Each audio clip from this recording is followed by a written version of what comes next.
Hey everybody, welcome back to my channel. My name is Stephanie Bree. I need to take a drink of a Rockstar real quick. This is not going to be an easy video for me to make.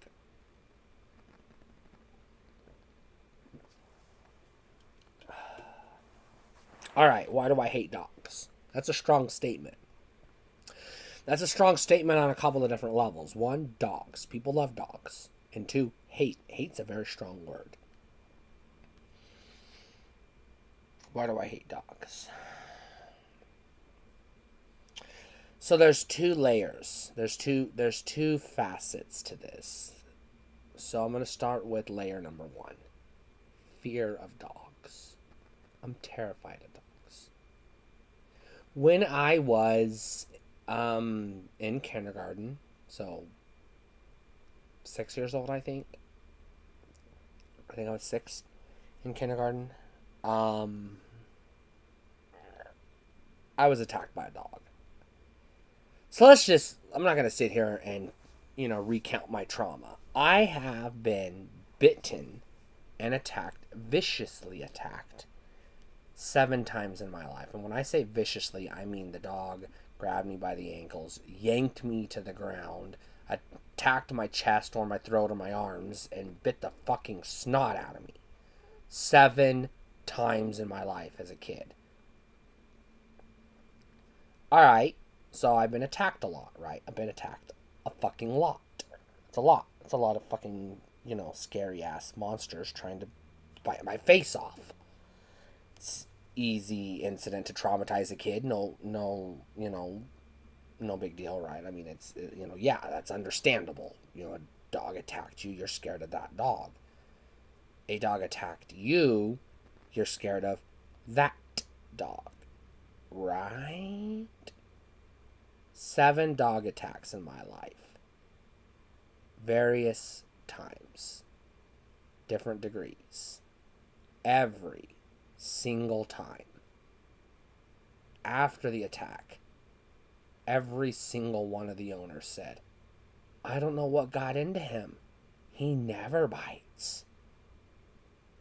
He never bites. She never bites. They never bite. They bite. Dogs are bred to bite. It's in their goddamn DNA. They're literally killers. They're hunters. They're literal fucking hunters.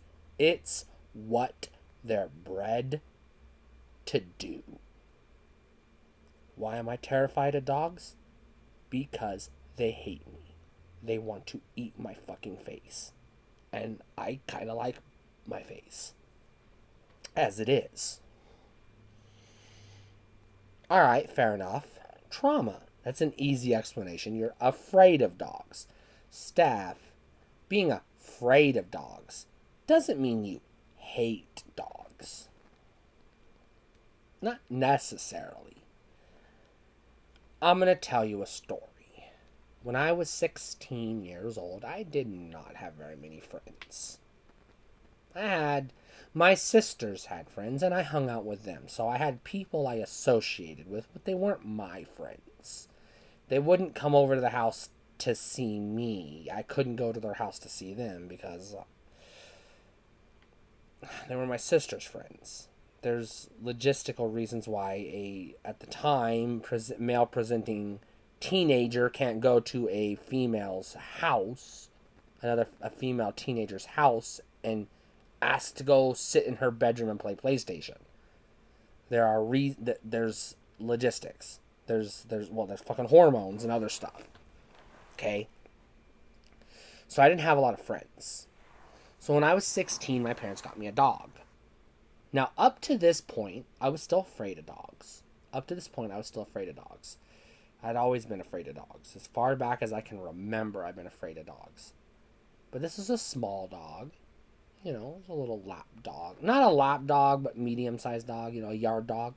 This isn't a great big one. This isn't like a German Shepherd or anything, but he's like, bigger than a Shih Tzu or whatever. Bigger than a little bit bigger than a pit bull, but not much bigger. So he's like, he could sit in your lap, but he's not a lap dog, if that makes sense. His name was Bear, and I loved that dog. I did. I took him for walks. We'd go running. I'd chase him around the yard. He'd chase me around the yard. We'd throw the ball. He'd bring it back to me. Took him for walks. Took him to bed.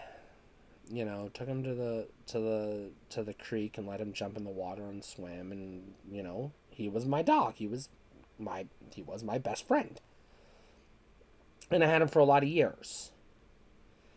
Now, this is where it gets salty, and you're, depending on your outlook on life, you're gonna either agree with me or you're going to not. I don't care. But here's the thing. Bear died. I'm not gonna sugarcoat it. He fucking died. I'm not going to say how or why he died because I wasn't there. I was on vacation. I entrusted him to somebody else. I came home. My dog was dead. So I'm not going to make accusations. I'm just going to say I came home. My dog was dead. I was devastated. But here's why I was devastated. I'm transgender. Bear knew me as the other guy. He knew me as, quote, man's best friend. He was man's best friend. He never got to see the authentic me. He never got to see the real me. He never got to see Stephanie. He never got to meet the soul that was hiding inside the body he knew. And that crushes me. Now, mathematically, he wouldn't have lived long enough to get to the point where he would have still been alive when I transitioned anyways. He would have died of old age or cancer by then. So I'm not going to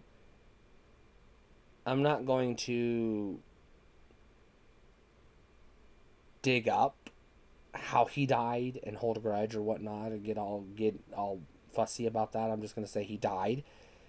Even if he hadn't died, he would still be dead before I got to a point where I could transition. So he still never would have got to see me transition. I had a couple of dogs after Bear, but it never worked out. Then I got cats. I started to get cats. And I started to bond with cats in a way I never bonded with Bear. I started to communicate. I learned through reading on the internet. I learned how to communicate with cats in ways I never learned how to communicate with my dog. And I slowly started developing an affinity for cats. So I have a inherent sadness in my heart for the loss of Bear and the disappointment that he never got to meet the real me. And a tremendous, inescapable, unavoidable fear of being attacked and bitten by dogs. When you put those two together, I have borderline personality disorder. And I'm not going to describe that or what it means or anything like that. You can Google it yourself. You can watch YouTube videos. I don't give a shit. But here's the thing. I have trouble regulating my emotions. And I also have bipolar disorder, which is like I have mood swings, basically. It's way more complicated than that.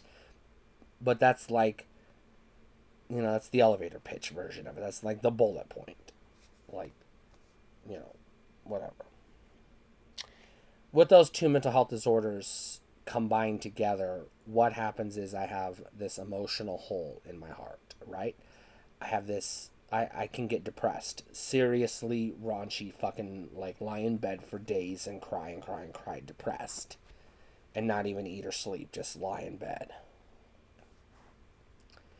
So one of the ways I cope with that is I mask my depression with anger and other emotions. Now, some people use joy, happiness, self-care, blah, blah, blah. I turn to anger because it's an easier emotion to tap into. I can get angry quicker and easier than I can get happy. I have to work really, really, really hard to get to happy. I can be angry at the snap of a finger. I can be angry, belligerent, rip your face off angry at the snap of a finger. So it is easier for me to not feel pain about my loss from Bear and my current situation where I've resolved I'll never own another dog again, but there are possible exceptions to that, and my tremendous inescapable fear of dogs. And the way I mask that is I hate dogs. I manifest anger in my heart towards the beast, the four-legged canine critter. So, as long as I can concentrate on my hate of dogs, I can overcome my fear of dogs. My hate supersedes fear. And I can overcome my sorrow that I have in relation to my dog situation. And I can cover that up with hate and not feel sad. So I hate dogs because it's easier for me to. And that's why I hate dogs.